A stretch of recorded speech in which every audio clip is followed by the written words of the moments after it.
दोस्तों, आज आप लोगों के लिए एक ऐसा वीडियो लेकर आए हैं जिसको सुनने के बाद और देखने के बाद यकीनन हर एक मुसलमान का चेहरा गुलाब की तरह खिल जाएगा। हर एक मुसलमान जो अपने आका से मोहब्बत करता है और अपने आका के सबसे बड़े मौजिज़ा कुरान करीम से मोहब्बत करता है, यकीनन उसका चेहरा खिल जाएगा। हर एक मुसलमान हर एक कुरान के चाहने वाले के लिए एक बड़ा ही खूबसूरत वीडियो लेकर आए हैं, और उन लोगों के लिए जो इस्लाम से नफरत करते हैं, मुसलमानों से नफरत करते हैं और कुरान को कभी जलाने की कोशिश करते हैं, कभी फाड़ने की कोशिश करते हैं, कभी बेहुरमती करने की कोशिश करते हैं। उन लोगों को एक ऐसा झटका लगने वाला है, उनको 440 वोल्ट का झटका लगने वाला है, उनके सीने पर सांप लौटने वाला है। क्योंकि दोस्तों, कुरान का बड़ा चैलेंज, कुरान का ऐसा चैलेंज जिसके सामने आने के बाद सबकी बोलती बंद हो गई है, बड़े से बड़े, छोटे से छोटे, और हर उस जाहिल की बोलती बंद हो गई है जो कुरान पर उंगली उठाता आया है। हर उस इंसान की बोलती बंद हो गई है जो कुरान की पाकीज़ा करने की गलती किया है। तो दोस्तों, बने रहे, इस वीडियो में लगातार हम आपके लिए एक नया और नायाब वीडियो लेकर आए हैं और सच्चाई पर बना वीडियो लेकर आए हैं, जिसकी सच्चाई की गवाही, जिसकी सच्चाई की दलील हर एक मुसलमान का बच्चा बच्चा देता हुआ नजर आएगा। और हर आशिक रसूल जो यहाँ पर मौजूद है, जो इस वीडियो को देख रहा है, हर कुरान करीम का चाहने वाला जो इस वीडियो को देखकर मेरी बात की गवाही देता हुआ नजर आएगा। अगर आप भी कुरान को सच्चा और कुरान को प्यारे आका मोहम्मद मुस्तफ़ा सल्लल्लाहु अलैहि वसल्लम का सबसे बड़ा मोजिजा मानते हैं कि अल्लाह ताला ने कुरान के अंदर हर इल्म को रख दिया है, दुनियावी हो या साइंसी। यह अलग बात है कि सलाहियत की बुनियाद पर लोग इसको खोजते हैं, और जिनके पास सलाहियत नहीं रहती है वह सिर्फ पढ़कर निकल जाते हैं। दोस्तों, अगर मेरी बात सही है तो अभी से कर दीजिए वीडियो को लाइक, साथ ही साथ बेल के बटन को ऑन कर दें और ऑल नोटिफिकेशन के ऑप्शन को दबा लें, ताकि आने वाला हर एक वीडियो सबसे पहले आप तक पहुंच सके। दोस्तों, कुरान, जबूर, इंजील, तौरात, ये 4 आसमानी किताब अल्लाह के नबियों पर नाजिल हुई। अलग अलग वक्त 4 आसमानी किताबें नाजिल हुई, लेकिन दोस्तों, एक किताब ऐसी भी है जिसकी हिफाजत की गवाही, जिसकी हिफाजत का जिम्मा खुद खालिके कायनात अल्लाह ताला लेता है। वह कौन सी किताब है और वह किताब फिर अपने को झुठलाने वाले लोगों को कैसे चैलेंज करता है, आगे हम आपको बताने वाले हैं। उससे पहले दोस्तों, आपने देखा होगा हालिया दौर में मुसलमान जिस तरीके से पूरी दुनिया के अंदर फैल रहे हैं, इस्लाम जिस तरीके से पूरी दुनिया के अंदर फैल रहा है, यह चीज कुछ लोगों को पच नहीं रही है, और वह इस्लाम और मुसलमानों के बुग़्ज़ में आकर, इस्लाम और मुसलमानों से एक तरीके से डर कर वह उल्टी सीधी हरकतें कर रहे हैं। कहीं मुसलमानों को सताने का काम हो रहा है, तो कहीं मुसलमानों को दबाने का काम हो रहा है, कहीं कुरान करीम को जलाने का काम हो रहा है, और कहीं कुरान करीम को फाड़ने का काम हो रहा है। दोस्तों, आने वाले वक्त में और पिछले वक्त में आप लोगों ने देखा है कि कुरान करीम से बुग़्ज़ उठाकर, कुरान करीम से हसद खाकर कैसे लोगों ने कुरान करीम की बेहुरमती करने की कोशिश की है। दोस्तों, कुछ साल पहले आपने देखा होगा हिंदुस्तान के गुजरात के अंदर से एक वीडियो वायरल हो रहा था सोनू डांगर का। आपने देखा दोस्तों, उसमें कैसे एक औरत कुरान की बेहुरमती करती हुई नजर आ रही थी, कुरान को फाड़ने की कोशिश कर रही थी। वहीं दोस्तों, एक वीडियो काफी तेजी के साथ वायरल हुआ था, विदेश का वीडियो, जहां पर एक सभा के अंदर कुरान को फाड़ने और कुरान को जलाने का मामला सामने आया था, लेकिन एक मुजाहिद ने जो कुरान के साथ बेहुरमती कर रहा था, भरी मजलिस के अंदर वह दौड़ता हुआ जाता है और बेहुरमती करने वाले को ऐसी लात मारता है कि वह चारों खाने चित्त हो जाता है। और उस इंसान को जब अरेस्ट किया जाता है तो दुनिया भर की मुस्लिम कंट्री उसकी हिफाजत के लिए, उसकी तहफ़्फ़ुज़ के लिए साथ आ जाते हैं। लेकिन दोस्तों, यह इंसान ही नहीं बल्कि कुरान की हिफाजत का जिम्मा खुद अल्लाह तबारक व ताला ने लिया है दोस्तों। और अगर पूरी दुनिया का कुरान, यानी सिर्फ हिंदुस्तान का कुरान नहीं, सिर्फ पाकिस्तान का कुरान नहीं, सिर्फ मलेशिया और सऊदी का कुरान नहीं, सिर्फ तुर्की और मिस्र का कुरान नहीं, बल्कि पूरी दुनिया के कुरान को एक जगह जमा करके अगर समंदर के गहराई में भी डाल दिया जाए, तो दोस्तों, पूरी दुनिया के भक्त मिलकर भी कुरान को मिटा नहीं सकते, क्योंकि अल्लाह ताला ने कुरान में वह ताकत दे रखी है। कुरान के अंदर वह खूबी है कि पूरी दुनिया से अगर कुरान की पत्तियों को हटा भी दिया जाए तो भी कुरान मिट नहीं सकता है, क्योंकि कुरान हाफिज के अंदर और हाफिज के दिलों के अंदर महफूज हो गया है। यानी जो कुरान के हाफिज है उनके सीनों के अंदर कुरान मौजूद है। आप जाहिरी तौर पर जिस चीज को यानी फिजिकली तौर पर जिसको छू सकते हैं उसको तो मिटा सकते हैं, लेकिन जो कुरान हाफिज कुरान के सीनों में महफूज हो गया है उस कुरान को कोई माय का लाल भी मिटा नहीं सकता है। दोस्तों, यह है कुरान का वह चैलेंज जो आज तक किसी भी बड़े से बड़े ज्ञानी ने पूरा नहीं किया है। दोस्तों, अभी भी और पिछले जमाने में भी बहुत सारे ऐसे लोग आए हैं जिन्होंने कुरान को चैलेंज करने की कोशिश की, कुरान को झुठलाने की कोशिश की, लेकिन इसके जैसी वह एक आयत भी ना बना सके। दोस्तों, कुरान की शान देखिए, अल्लाह के कलाम की शान देखिए। प्यारे आका मोहम्मद मुस्तफ़ा सल्लल्लाहु अलैहि वसल्लम की जिंदगी का हर एक लम्हा एक मौजिज़ा है, लेकिन सभी मौजिज़ा में सबसे बड़ा मौजिज़ा अगर किसी को माना जाता है तो वह है कुरान करीम, जो रसूल अकरम सल्लल्लाहु अलैहि वसल्लम पर नाजिल हुआ, उसको सबसे बड़ा मौजिज़ा माना जाता है। दोस्तों, कुरान करीम का यह चैलेंज है, ओपन चैलेंज है कि अगर किसी में दम है, अगर किसी में ताकत है, अगर किसी के दिल में मगरूर है, अगर वह अपने आप को बड़ा तुर्रम खां समझता है, अगर अपने आप को कोई ज्यादा ज्ञानी समझता है और कुरान को झुठलाने की कोशिश करता है, तो कुरान ओपन चैलेंज करता है। आप उल्मा की बारगाह में जाकर सुने, कुरान का खुला चैलेंज है। अगर तुम में दम है तो कुरान की तरह एक जरा सी एक छोटी सी आयत ही लेकर आओ, यानी कुरान की तरह एक छोटी सी आयत ही लेकर आ जाओ। लेकिन दोस्तों, कुरान करीम की शान देखिए। भक्तों को छोड़िए, भक्तों की क्या औकात। बड़े से बड़े ज्ञानी दुनिया भर में आए और चले गए, लेकिन आज तक कुरान के चैलेंज को किसी ने पूरा नहीं किया है। किसी के अंदर इतनी जुर्रत नहीं हुई है, इतनी ताकत नहीं है कि वह कुरान की आयत की तरह एक छोटी सी आयत भी पेश कर दे।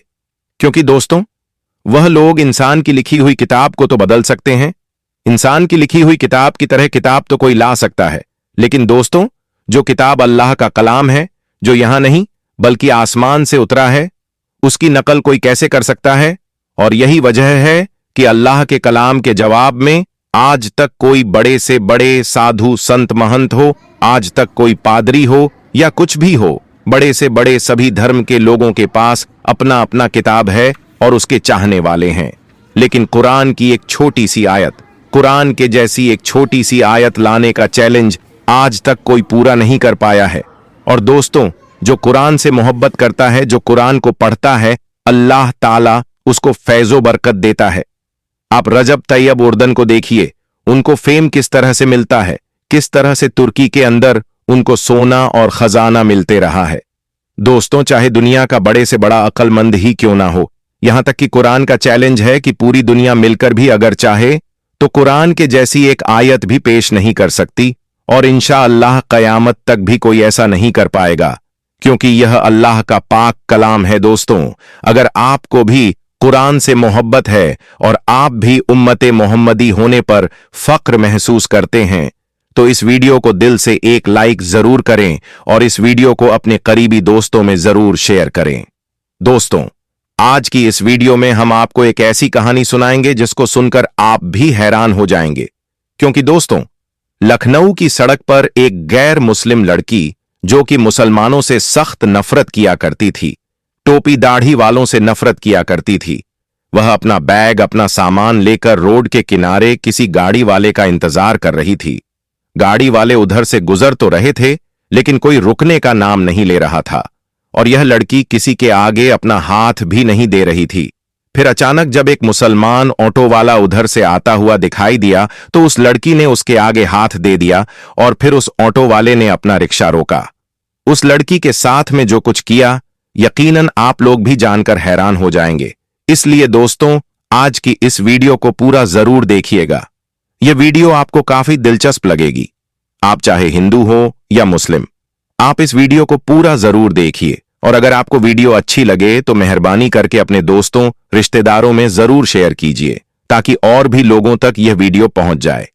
तो चलिए बिना किसी देरी के हम अपने वीडियो में आगे बढ़ते हैं। दोस्तों, तो जैसा कि मैंने आपको बताया कि एक बार लखनऊ की सड़क पर एक हिंदू लड़की किसी ऑटो वाले का इंतजार कर रही थी।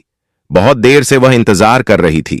उधर से गाड़ियां तो आ जा रही थीं, लेकिन कोई रुकने का नाम नहीं ले रहा था, और उसको अपने घर के लिए देरी भी हो रही थी। अचानक उसे एक मुसलमान ऑटो वाला आता हुआ दिखाई दिया। उसने उसके आगे अपना हाथ दिया और उसको रुकने को कहा। ऑटो वाले ने कहा, जी मेम साहब, आप कहां जाना चाहती हैं? लड़की ने जब देखा कि ऑटो वाला एक मुसलमान है और उसके सर पर टोपी और उसके चेहरे पर दाढ़ी है, तो उसने ऑटो वाले को एक मौलाना समझकर अपने दिल ही दिल में सोचा कि इससे कह दूं कि आप यहां से चले जाइए, मुझे कहीं नहीं जाना। मगर उसका घर एक सुनसान जगह पर होने की वजह से टैक्सी वाले उधर से जाना नहीं चाहते थे। ऊपर से बहुत गर्मी भी लग रही थी उस लड़की के पास और कोई चारा नहीं था, इसलिए उसको ना चाहते हुए भी मुस्लिम ऑटो वाले के साथ बैठना पड़ा। लड़की ने कहा, जी मुझे सिविल लाइन जाना है। ऑटो वाले ने कहा, जी छोड़ दूंगा। तो लड़की ने पूछा कि कितने पैसे लगेंगे? ड्राइवर ने कहा कि जी मेम साहब 200 लगेंगे। लड़की ने इससे पहले वाले सफर को याद किया और उसने सोचा कि इससे पहले जाने के लिए मैंने 300 दिए थे। फिर वह सोचने लगी कि सब लोग कहते हैं कि यह टोपी वाले और मौलवी बहुत बुरे होते हैं और बहुत लालची भी होते हैं और हवस के मारे भी होते हैं। यह दाढ़ी और टोपी वाले भरोसे के लायक नहीं होते। यह सोचकर वह बहुत ज्यादा डर गई, लेकिन तेज धूप और गर्मी की वजह से वह बहुत ज्यादा परेशान थी, ज्यादा कुछ सोच नहीं पा रही थी। इतने में ऑटो ड्राइवर बोला, मेम साहब चलो आप 180 दे देना। लड़की बोली, ठीक है, लेकिन सामने मेरा सामान है जो बहुत भारी है, अकेले उसे उठाया नहीं जा रहा, हो सके तो आप मेरी कुछ मदद कर दें। ड्राइवर बोला, जी मेम साहब आप बैठ जाइए, मैं रख देता हूं। उसके बाद में ऑटो ड्राइवर ने लड़की की सामान अपनी टैक्सी में रखा और चल दिया। थोड़ी देर चलने के बाद ऑटो ड्राइवर ने कहा, मेम साहब क्या है ना कि दरअसल में एक बयान सुन रहा था जो बीच में ही रह गया था। अगर आपकी इजाजत हो तो क्या मैं इसको सुन लूं? अगर आपको बुरा ना लगे तो मैं टेप को चालू कर दूं। यह सुनकर उस लड़की ने कहा, जी मुझे कोई तकलीफ नहीं है, अगर आप सुनना चाहे तो सुन सकते हैं। उसके बाद में ऑटो वाले ने अपना म्यूजिक सिस्टम ऑन कर दिया। एक मौलाना साहब बयान फार्मा रहे थे। बयान था पर्दे के बारे में, ना चाहते हुए भी अब उस लड़की को उसको सुनना पड़ रहा था। लिबरल और नास्तिकों की महफिल और दोस्ती में रहकर उसके दिमाग में सिर्फ मुसलमानों के लिए नफरत भरी हुई थी।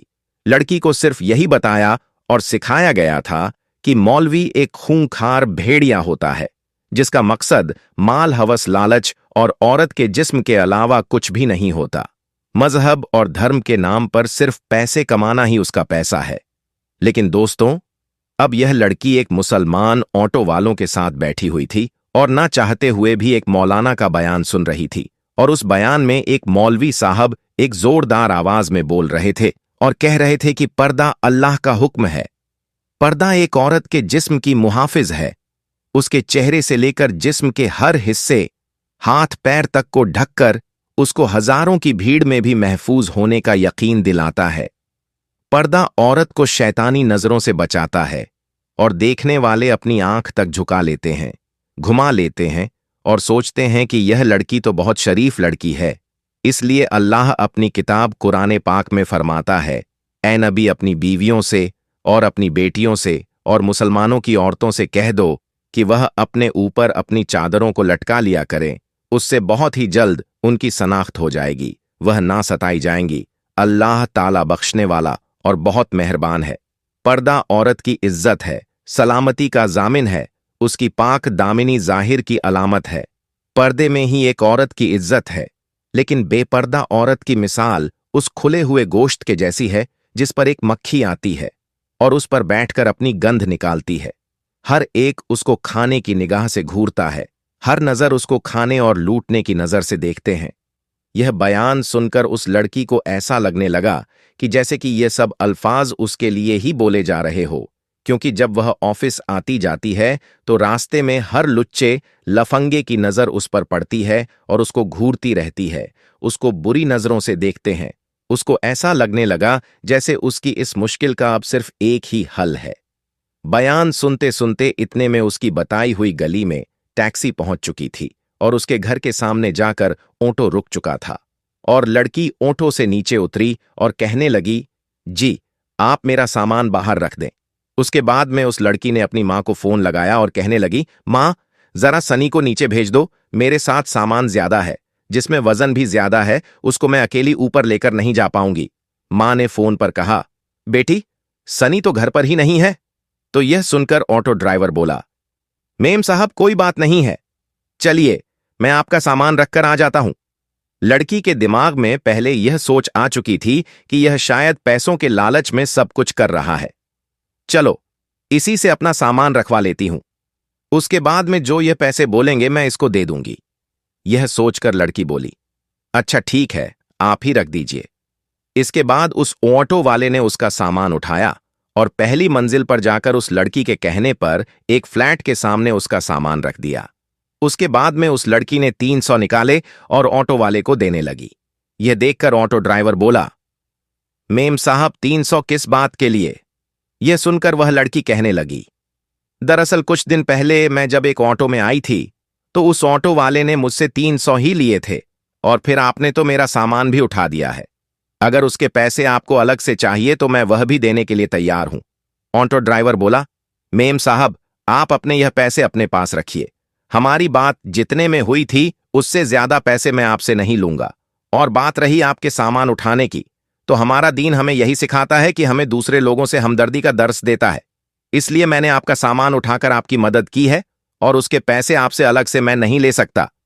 यह कहकर ऑटो ड्राइवर जाने लगा तो उस लड़की के मुंह से निकल गया कि क्या आप एक मौलवी हैं? ऑटो ड्राइवर मुस्कुराया और कहने लगा, मुझे लगता है मौलवियों के बारे में आपको गलत जानकारी दी गई है, आपको मुसलमानों के बारे में गलत गाइड किया गया है। मैं एक मौलवी, आलिम और हाफिज तो नहीं हूं, लेकिन मैं उनसे मोहब्बत करने वाला एक सच्चा मुसलमान हूं। यह कहकर ऑटो वाला जाने लगा और लड़की अपनी आंखों में आंसू लिए अपने घर की तरफ जाने लगती है।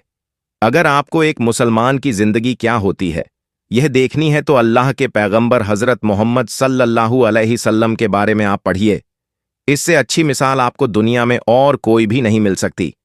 आपने औरतों के हक में उस वक्त आवाज उठाई थी जब लड़कियों को जिंदा दफनाया जाता था। आपने फरमाया कि एक मजदूर को उसकी मेहनत की कमाएं उसका पसीना सूखने से पहले ही दे दिया करो। इसलिए याद रखें, अगर कोई इंसान गलत काम करता है तो इंसान गलत हो सकता है, उसका धर्म या मजहब नहीं। आज के दौर में लोग इतने ज्यादा मग्न हो गए हैं जिनको खुद इस्लाम के बारे में मालूम नहीं, तो फिर वह अपने बच्चों को इस्लाम के बारे में क्या बताएंगे। याद रखें, इस्लाम 100% पाक और साफ मजहब है। किसी के कहने से या सुनने से इसको बुरा भला न कहे। अगर फिर भी आपके दिमाग में इस्लाम को लेकर कोई गलत फहमी बनी हुई है तो आप खुद पैगंबर हजरत मोहम्मद सल्लल्लाहु ताला अलैहि वसल्लम के बारे में पढ़िए। बहुत सारी वीडियो उनकी जिंदगी के बारे में आपको मिल जाएगी, बहुत सारी सीरीज भी आपको मिल जाएगी। आपको जर्रा बराबर भी कहीं पर कोई गलती नजर नहीं आएगी और आपका ईमान भी ताजा हो जाएगा।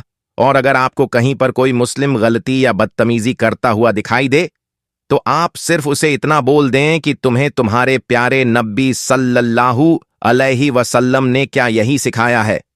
यकीन मानिए, अगर वह एक सच्चा मुसलमान होगा तो वह शर्म के मारे पानी पानी हो जाएगा और वहीं सच्ची तौबा कर लेगा। दोस्तों, उम्मीद करते हैं कि आपको यह वीडियो जरूर पसंद आई होगी। अगर वीडियो पसंद आई है तो इस वीडियो को लाइक करें और अपने दोस्तों में भी शेयर करें और हमारे चैनल को सब्सक्राइब करके घंटा दबा दें। अस्सलामु अलैकुम, अल्लाह हाफिज।